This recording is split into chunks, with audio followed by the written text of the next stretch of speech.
Hello everyone and welcome to another Bridgerton reading vlog. Okay.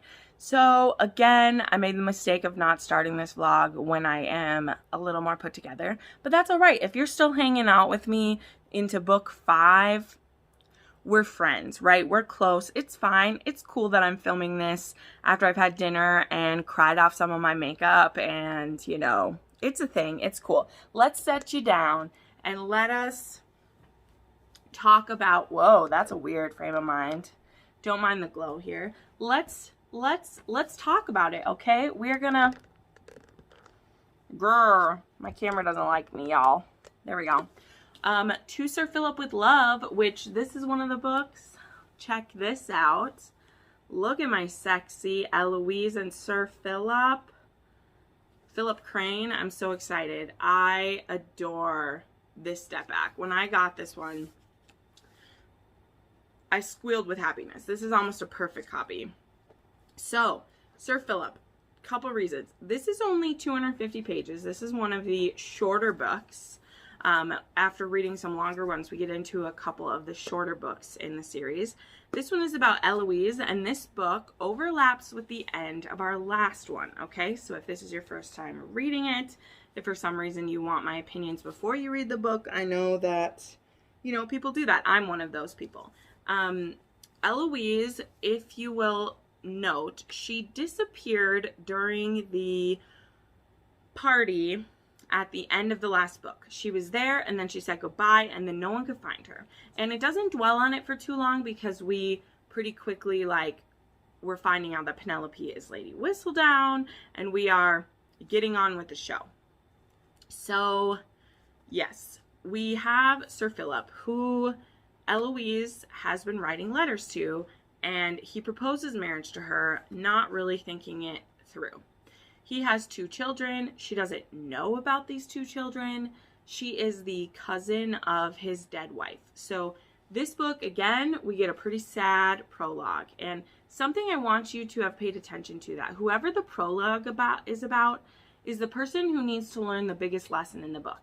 In my personal opinion, that is who the prologue is usually about. And in this one, it's pretty sad.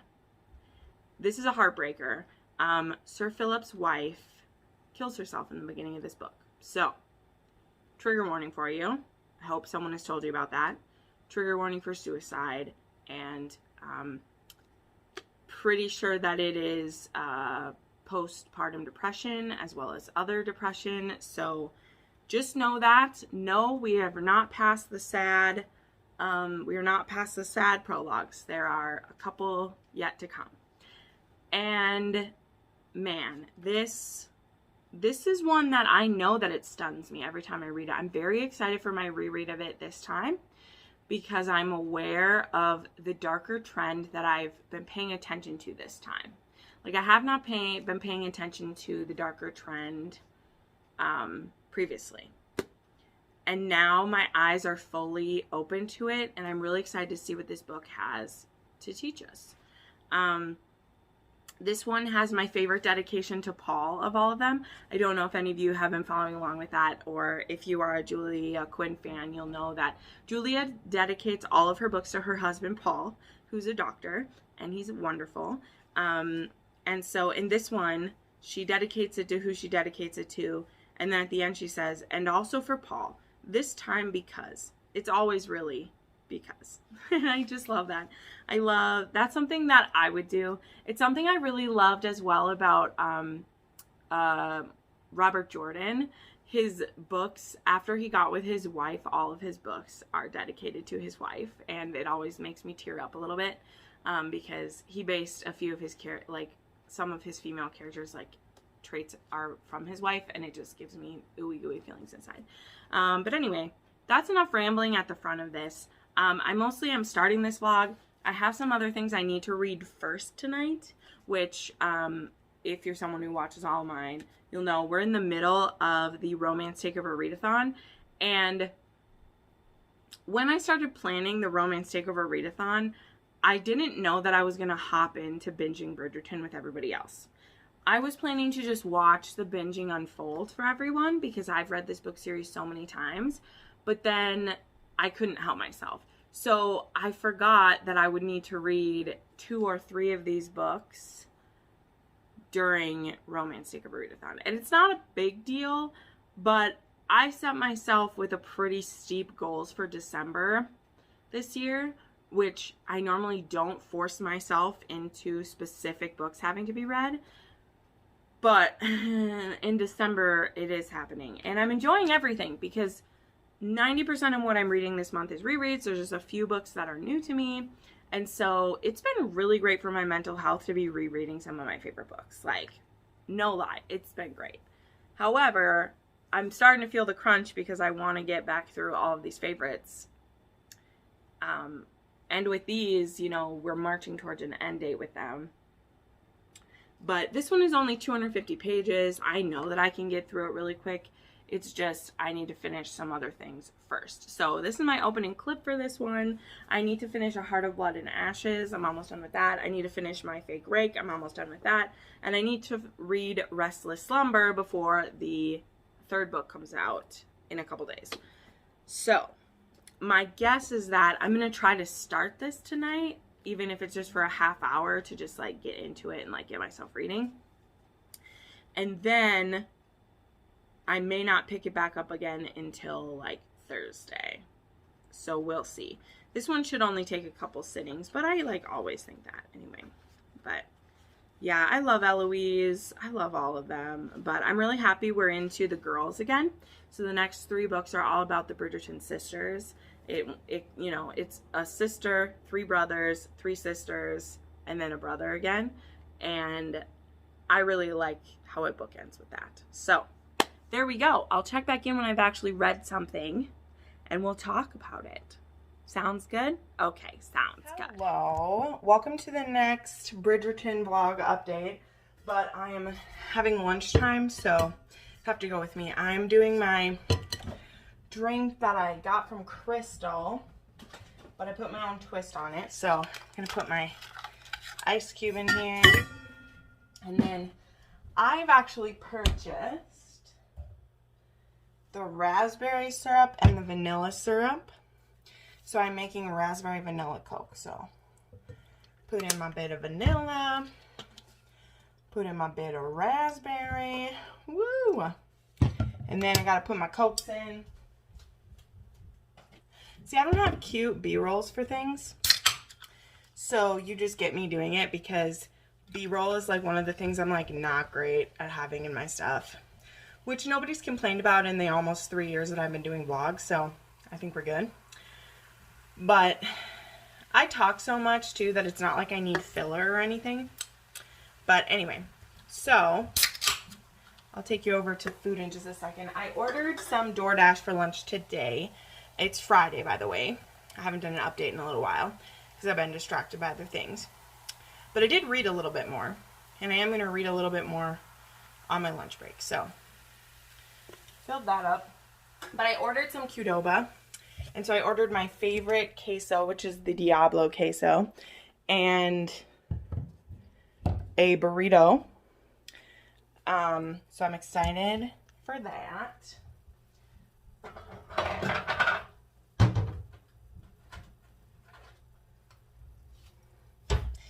And so I'm going to eat and we'll talk a little bit. Sorry you're only getting half of my face, but whatever.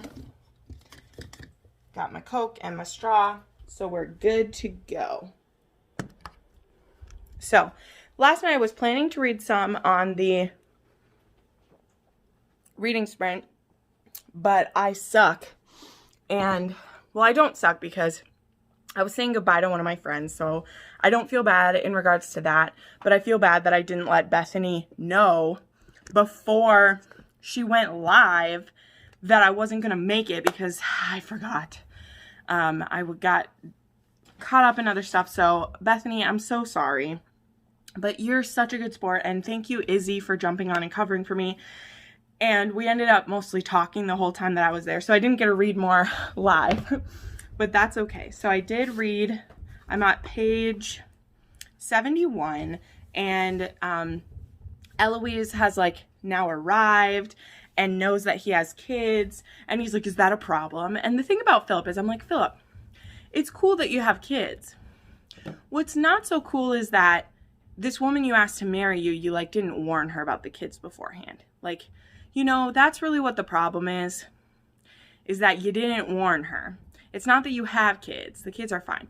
But also it's weird, but yet not. So the thing is that Eloise was Marina's cousin, but they're third cousins. And it's explained in the book that Eloise just really likes to write letters. So whenever someone would die or there'd be a birth or there'd be a wedding, like she was kind of like the designated letter writer for the Bridgertons. So she wrote this letter, like not because she was super close with Marina, but because she was being a good person and was like reaching out to the widow of her friend, or of her cousin, who she didn't even know that well. So for her to not know that they have kids that are like 7 years old was a little bit like, wow, you really don't know your cousin if you didn't even know that they had twins, which I feel like twins was kind of a big deal back then too. So my headband matches my background a little bit. So anyway, that was interesting. But yeah, it's going great. Now we're at the point where like she's going to see if she wants to be his wife. She realizes that he's very shy, and obviously he writes letters better than he communicates in person. And he's really overwhelmed because he thought that she was this like lonely spinster and that she would need a husband. And really it was just she hasn't wanted to marry anybody. And so he's like, I didn't think you'd be this beautiful, which is kind of cute and awkward. So I don't know. I think I might just, I don't know. I say this every time, but I'm thinking I might try to just plow through both this one and When He Was Wicked in the same vlog. But I say that every time and I don't know. We'll see how much I end up having to say about it. But I do plan to try to like get through this book today or tomorrow. And so I don't know if I could get through When He Was Wicked on Sunday. Like, I don't know if I could. But we'll see. We'll see. I'm pretty determined to get through the last 4 of these quicker than I did the first 4. But I don't know. I don't know. And it's okay if I don't. But I want my vlogs to all be out before the show comes out. And the way that it's tracking, like, I won't. So I don't want to be worrying about having to finish the last book, like, over Christmas. So I want to try to get through these. But anyway, that's what's happening. I'm going to eat my lunch, drink my Coke. And then I got to get back to work. I have a lot to do today. That seems to happen on Fridays. It's like all the people who've ignored me throughout the week, everyone answers me on a Friday. So I've been working late a lot this week, which is good because I need it. I need to be focused. I need to do it. Damn construction happening, but yeah. So anyway, I'll check back in soon. Hello. So it's weird having 2 vlogs going at one time because I'm never sure what I've said on which vlog or whatever. But it is, hold on, it's Saturday night. I'm behind schedule as usual, but I do plan to finish this. I am going to finish it. I'm halfway done. I'm going to finish this book tonight. It's the first thing I'm going to do right now. I just got home from a party that I went to. My friends had a Christmas party, just a couple of us, and it was really fun. It was really fun. So I just got back, put on my comfy clothes. I had to clean my house a little bit. Because we were like 8 kind of late, I'm not super hungry yet, so I'm not going to make lunch or anything, but I'm going to put on some candles and put on a backtrack to listen to, and just like dive in to everything because it's going to be awesome. I'm super excited. So I just kind of wanted to check in on everything. So currently where I am is I'm 117 pages in. So I'm just starting chapter 9, and this is like a pretty slow moving book for only being 250 pages. Like, it's really slow moving. I think her brothers are about to show up, but right now, I mean, they're getting to know each other. She did just surprise him by showing up at his house. We had this stuff where I'm interested to see if this is controversial to people. Like, I'm really interested to see how people are going to feel about him, because he has a lot of unresolved anger issues, and personally I think a little bit of depression. Like, I think we see a little bit of depression coming from Sir Phillip, where, you know, he needs some therapy. The poor guy needs some therapy, and like, we don't have that available to us. So what does he have? He has Eloise, who's just kind of blown her way into his life, and I mean, I love it. I love it. I love it.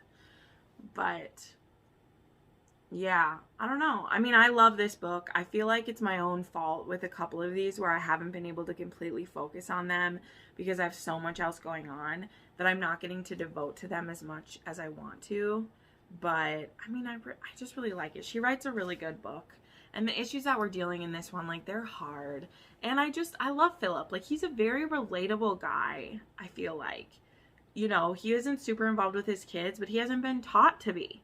Like, that's not a thing that he has really seen before. And he didn't want to be the heir, you know. It was tragic how he became it and, like, took over, literally became Marina's husband when neither one of them, like, wanted that. And, like, it's tough, man. So I have a lot of compassion for Phillip, even though he is, like, frustrating. And, you know, obviously I've read this before too, so I know what's happening, like, with his nanny and stuff. And yeah, it's just hard and it makes me sad for him. And so I want to get to the cute stuff because I know her brothers show up soon and that'll be really fun. And then that will kind of make him more protective of her once her brothers show up. And I really like that kind of stuff coming from it. So it's going to be good. This is kind of a short update, but I just kind of wanted to, like, reset where I was with you because, like with Romancing Mr. Bridgerton, I'm planning to just plow through the end of this one because I only have like 115 pages to go. So there won't really be a lot to, like, check in on. But yeah, it'll be good. It's good stuff. I love it. Hey everybody, so I'm filming a couple of these vlog clips while I prepare for another video that I'm about to film because I was like, why don't I do double duty, right? So this clip, we're talking about this real quick. So we have found the first set of books where I actually am going to make this about books 5 and 6 because I finished this last night. Oh yeah, here's the beautiful back cover for this one.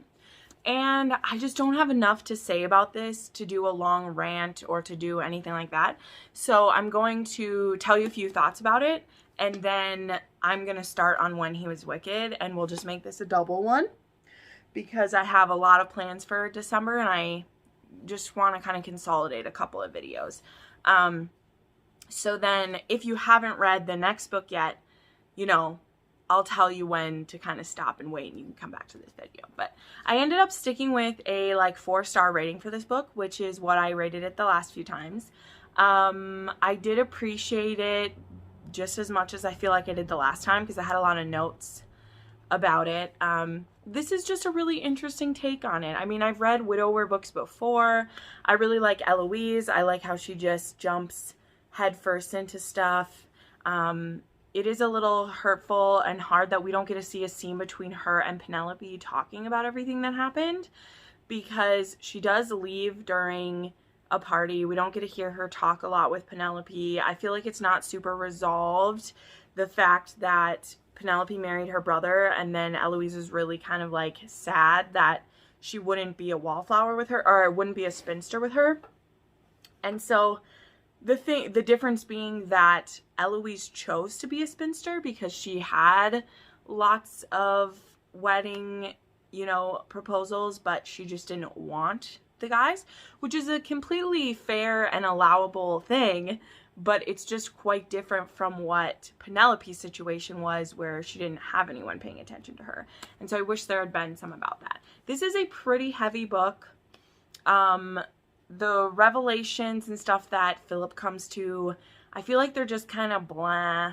And while overall I find this book pretty charming, it just doesn't do anything for me or stun me or move me in either direction the way that some of the previous ones did. You know, like 1 and 2, they really have big moments.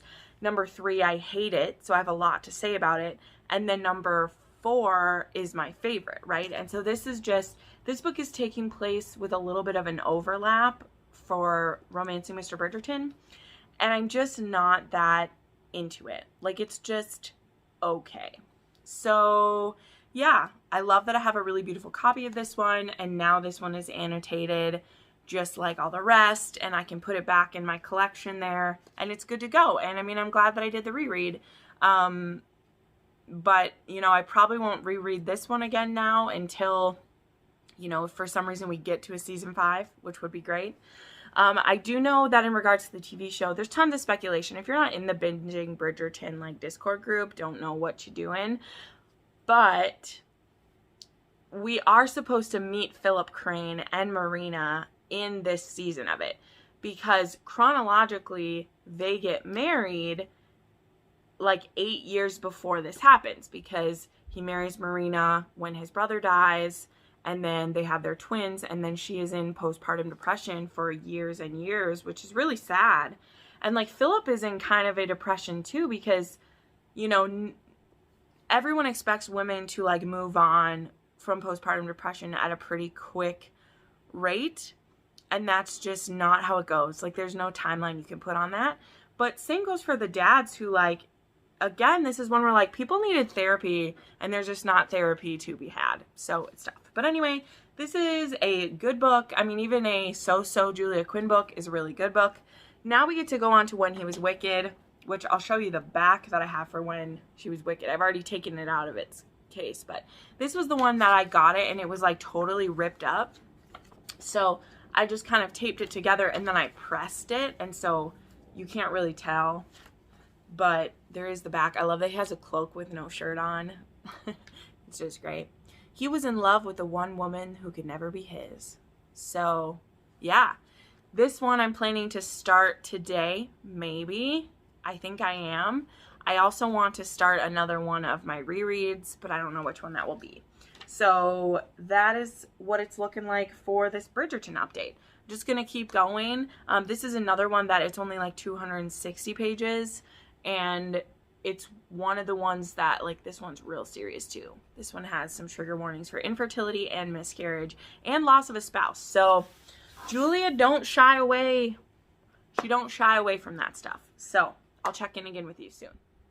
Hey, so time for a update on When He Was Wicked, since I'm pushing these two together. I just got off of one of the Romance Takeover live streams. I was on with Bethany tonight. We talked about fake dating, which was really cool. I love fake dating.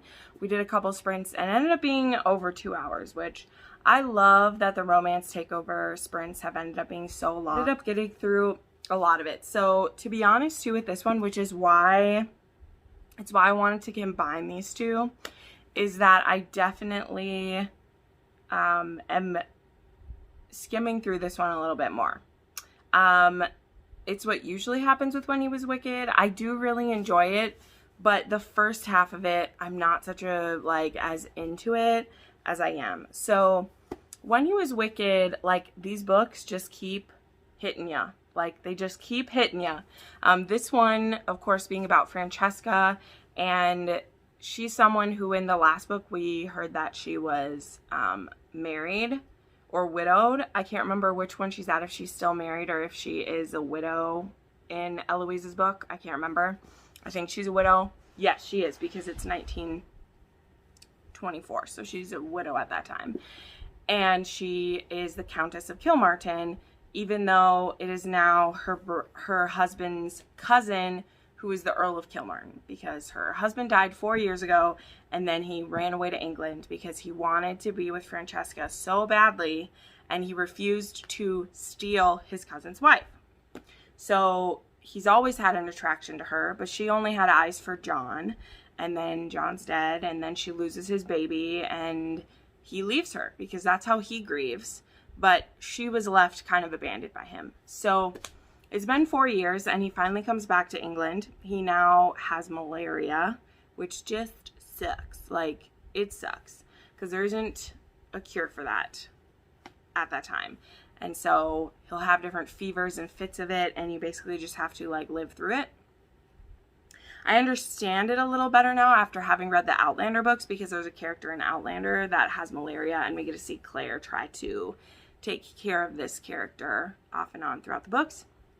And Francesca tells Michael that she's ready to have a baby, and so she's going to look for a husband, and kind of is encouraging him to look for a wife too, so that there can be a new countess, since she won't be being the countess if she marries someone else.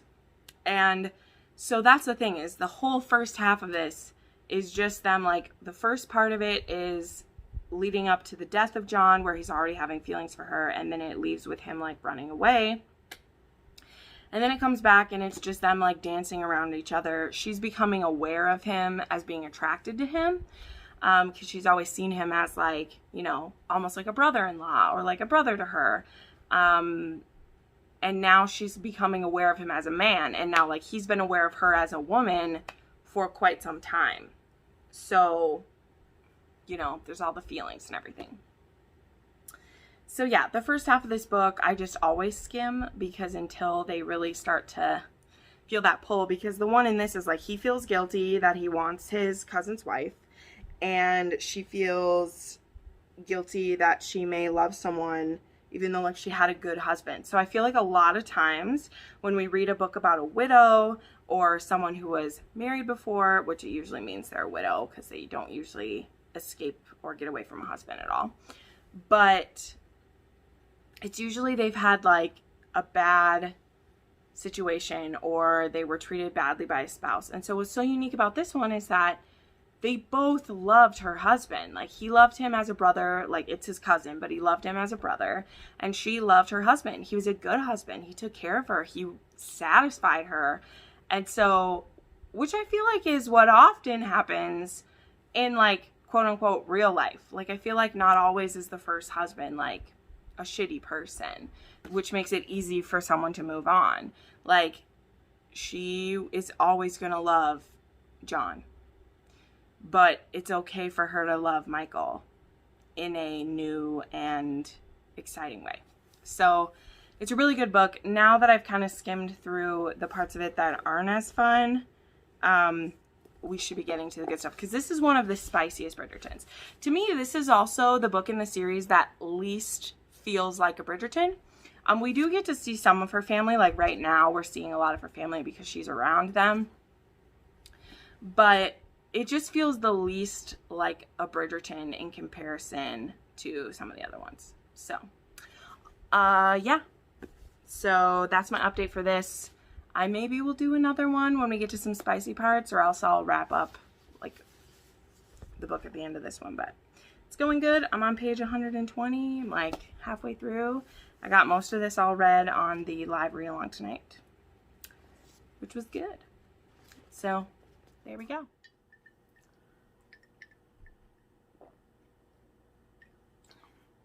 Hey, so I realize I haven't done a ton of clips for this one, but like I've said in some of the previous clips, these ones don't have as many things where I, like, need to stop and, you know, talk about it in as much depth. Both of these books have been pretty serious, and I think I've just been paying a lot more attention to that this time around, instead of just reading them through for pure enjoyment, which is, you know, a perfectly valid reason to be reading. But When He Was Wicked, this one is always the hardest one. And this is the one in the past, and even a little bit this time, that I find myself skimming more than others, just because the things happening in this one are very dark. There is not a ton of humorous things happening in When He Was Wicked. Both characters are going through a lot of stuff. This is also the one that I just feel for them the most. I mean, in To Sir Philip with Love as well, I really feel for him because, yes, I completely agree that, like, his wife was the one suffering postpartum depression. He maybe wasn't always as sensitive to that. He didn't know what was going on. But I think it would be fair to say that, like, dude tried. And there are a lot of things that would have been even worse for Mariana if she had had a different husband than Phillip. You know, Phillip is, at his heart, a very good man who is just completely overwhelmed. And again, none of that takes away from what she was suffering, right? But we're not in her perspective. This story isn't about her. It is only on the fringes about, like, what she has done and what her experiences, how they affected Phillip and their children. Because that is what we're left with. I know I'm talking about that one instead, but my point being, that's why that book is so dark and harsh, is we're seeing a man who, men can have postpartum depression as well. I don't think that that's what he was having, but it is a thing. Look it up. I've listened a lot to, I don't know if you've ever heard of this podcast, but there's actually a podcast called Outlander Cast, and it's a husband and a wife who talk about Outlander, and the husband, he actually had postpartum depression. And anyway, not talking about that, talking about this. But anyway, that book is very tough to get through as well because of what Phillip's going through. Then we have When He Was Wicked, which is in a lot of ways the darkest book in the series, in my opinion. There's kind of points where they try to have levity by, you know, bringing in the other Bridgertons. Like, we do get to see Colin. Colin kind of, as he does, strides in and gives Michael a bit of a like, so are you going to do something about Francesca? Because Michael is just so determined to stay away from her, but then when he sees her going to be with someone else, he's like, I can't. And Francesca, she has always looked as Michael as like a brother figure or a friend, and it actually is her who's needing to flip that switch into, am I betraying my love if I'm happy with his cousin? And it takes a long time, and it takes the widow, you know, the widowed mothers. It takes her mother, because her mother didn't get married again. And also, you know, John's mother, who is friends with all of this, being like, you know, John would be very happy. There's this really beautiful letter at the very end of this. That's actually the epilogue. That is from Janet Sterling, who is Michael's mother, I believe. And this is kind of what it says. There are not easy words for me to write this. John still lives in my heart, and I feel his presence every day. I mourn my son, and I shall always do so. I cannot tell you what comfort it brings me to know that you and Francesca feel the same. I hope you will not think me self-important when I offer you my blessing. These books, damn it, they made me cry. And I hope you will not think me foolish when I also extend my thanks. Thank you, Michael, for letting my son love her first. God, these books always make me cry. I was like so not gonna cry with this one, but there's so much grief going, and it's very believable in this book because John was a great man. You know, this isn't a case of my first husband didn't make me happy, he was a jerk, so I don't want to be with anyone again. Like, Francesca is ready to move on, and it's a hard decision, but she wants a baby, and she doesn't know if it's because like John couldn't give her one or whether she can't have one, but she can't start trying. She can't start testing out if she can have a baby until she has someone to do it with. And wow, that just hits me so hard. So there's a lot of grief, and then it's funny because she was so sure that she was ready to do that, but when Michael becomes the option, when she starts to have feelings for him and, you know, eventually starts sleeping with him, and they have this explosive chemistry that is not greater or less than what she had with John. It's just different. She had a deep love for John, and they were having great relations with each other. And who's to say that they wouldn't have had a successful pregnancy if they had been able to keep trying? But they didn't, you know, like it could have happened. Also, there's a little bit of a, you know, ghost of a memory of Simon's mother, even though completely different. Like, John loved her and wouldn't have wanted to risk her for a baby, but they were having a lot of problems getting pregnant. And then, you know, she loses one at the beginning, and oh gosh, Julia just writes such good books. And so anyway, lots of feelings, lots of things. But she wanted the baby more than she wanted the husband, because she knew that she could love a child without any guilt, you know. So she wanted to find a husband that would just be serviceable, but she wouldn't have to compare that person to John, and she could keep John as her love. And when it's Michael, who is looking to be the possibility to be a father of her baby, that is such a, like, gut-wrenching thing, because she's like, but it's a potential that I would love Michael like I loved John. And so now it's not just marrying someone so I can have a baby, because I know John would have wanted me to love a baby, but would he want me to be with his cousin, who has become the next Earl, would then be getting his wife? Like, what's going on with that. Something I also think was really clever that Julia did. So there is another book that I really, really love. I have it right here, called The Earl Takes All by Lorraine Heath, that has where it is brothers who've taken each other's title when one of them dies. And so by making Michael the cousin and not the brother, we don't have to worry about the widow clause, which is a law that you could not marry your brother's widow in case you had like, because they see that as incestuous, because once you join a family, you're part of their family. So you couldn't marry like stepsons or brothers or stuff like that. Cousins, it was okay anyway.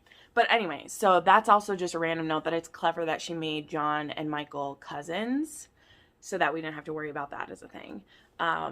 Lorraine Heath handles, that's a whole nother level of dark that Lorraine Heath does. But anyway, I fully understand the place that we're at, because Francesca wanted a baby. She didn't want a husband, but a husband is what she needed to have a baby. Whereas when Michael becomes the option, now there's an option that she might love the person who gives her a baby, and that would just be too much for her heart to handle. So it's very fine line for her. And I think that it just comes right up in their faces when they're actually like, oh my gosh, I think we love each other. And for Michael, he's been hiding his feelings of love since before John married her, because he's the older cousin. It's just that he's the older son of the younger brother. So that's why Michael's older than John, but he was the next in line. Does that make sense? Because John was the oldest son of the oldest brother, but he was like born after that. Does that make sense? I'll explain it in text if you need me to, but Michael is actually older than John, but he was the next in line. That happens sometimes.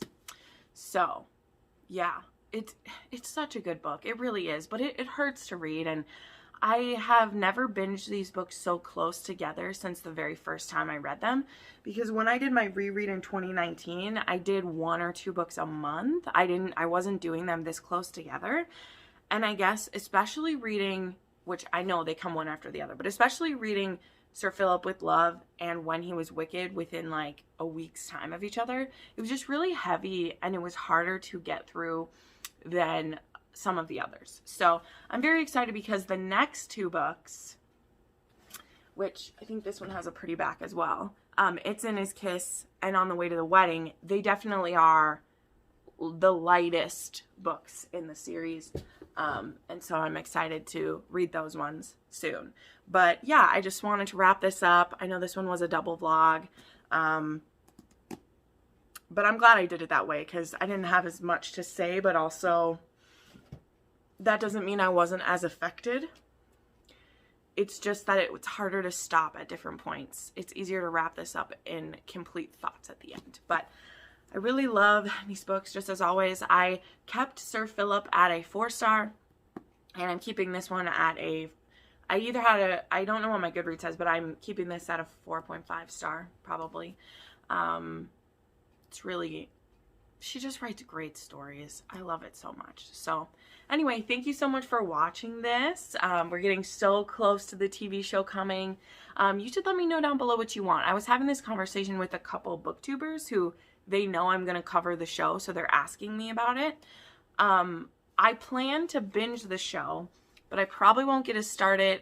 I mean, I'll probably get it started on Christmas night, but I won't be around my equipment.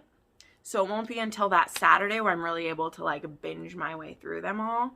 And then I want to do like a breakdown of every episode, but obviously it's all going to get dropped at one time. So do you just want me to maybe do because I'm going to be doing critical comparison to the book from the TV show, because that's how I do my Outlander reviews. So it'll really be for the fans of the book is what my content is about. Whereas other reviewers and stuff may just go off how much they like the show. That's not what we do here. I'm gonna critique that bitch is what I'm gonna do. In a loving way, of course. I am hoping for its success, not to be able to point fingers at it. Like, I really want to love it. So there's that. But yeah, you should let me know. Do you want me to do just like one big wrap up of the whole season, or would you like an episode by episode? Because personally what I want to do is I want to do episode by episode, but if I end up like binging the whole thing, I I would then like film all of those and put them out like within a week's time, like maybe do like one a day or something. It could be like the 12 days of Bridgerton or something. I don't know, whatever. Let me know what you want and what you would watch, basically. I mean, I don't want to make anything that people would watch. I would probably do a wrap up for the whole show as well. Or maybe I could do like a vlog where I do, it's one video, but it's like a clip after each episode and then do a wrap up at the end. I don't know. Give me some ideas. Tell me what you want to see. But I'm getting pretty excited. So thank you so much for watching. There'll probably be one more vlog where I'll do It's in His Kiss on the way to the wedding. And then it'll be time for the TV show to happen. So thank you so much. Make sure you subscribe for more Bridgerton content. I do believe there's a new trailer going up on Monday, which should be today because I think I'm putting this vlog up on a Monday morning.